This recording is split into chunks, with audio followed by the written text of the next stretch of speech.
اور ہمیں کلمہ کثرت کے ساتھ پڑھنا چاہیے۔ یہ کلمہ جو ہے نا لا الہ الا اللہ، اس کے پڑھنے کا اپنا ایک لطف ہے، لیکن بہت سارے نوجوان اس لطف سے ناواقف ہیں۔ جن کو یہ لطف آتا ہے ان کا دل چاہتا ہے کہ وہ ہزاروں مرتبہ یہ کلمہ پڑھتے رہیں۔ ایک مرتبہ مجھے ملتان سے جھنگ کا سفر کرنا تھا۔ میری عمر اس وقت 15-16 سال ہوگی، ایک لڑکا سا تھا میں، کالج یونیورسٹی میں پڑھنے والا۔ تو میں بس میں سوار ہوا اور مجھے اگلی سیٹ اس نے دے دی، جو کنڈکٹر تھا۔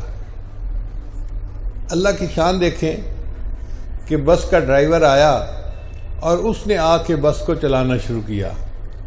سردیوں کا موسم تھا، جیسے ہی اس نے بس چلانی شروع کی نا تو اس نے لا الہ الا اللہ، لا الہ الا اللہ، لا الہ الا اللہ پڑھنا شروع کیا۔ کوئی 2.5 گھنٹے کا سفر تھا، پورے 2.5 گھنٹے ایک شہر سے لے کے دوسرے شہر جانے تک وہ ڈرائیور اللہ کا بندہ لا الہ الا اللہ کا ذکر ہی کرتا رہا۔ اب آپ بتائیے، اللہ کے ایسے بھی بندے ہیں جو گھنٹوں لا الہ الا اللہ پڑھتے ہیں اور ان کو مزہ آتا ہے، اور وہ ڈرائیور ایسے ذکر کر رہا تھا جیسے بڑا ترنگ میں کوئی بندہ ہوتا ہے نا۔ سردی کا موسم تھا، سواریاں اپنی جگہ تھیں، اور وہ کلمے کا ذکر بھی کر رہا ہے اور اس نے ہمیں ایک شہر سے دوسرے شہر بھی پہنچا دیا۔ تو جن کو ذکر کا مزہ آتا ہے وہ ہزاروں مرتبہ ذکر کرتے ہیں، تو پھر ان کا مزہ ابھی بھی پورا نہیں ہوتا۔ آپ سوچئے کہ جس زبان نے اپنی زندگی میں ہزاروں مرتبہ کلمہ پڑھا ہوگا، یہ کیسے ممکن ہے کہ موت کے وقت وہ کلمہ بھول جائے؟ یہ پاسبل ہے؟ نہیں، ہو ہی نہیں سکتا۔ موت کے وقت اللہ اس کو کلمہ یاد دلا دیتے ہیں۔ حدیث مبارکہ میں آتا ہے من کان آخر کلامہ لا الہ الا اللہ دخل الجنہ، جس بندے کا آخری کلام دنیا میں لا الہ الا اللہ ہوگا وہ جنت میں داخل کر دیا جائے گا۔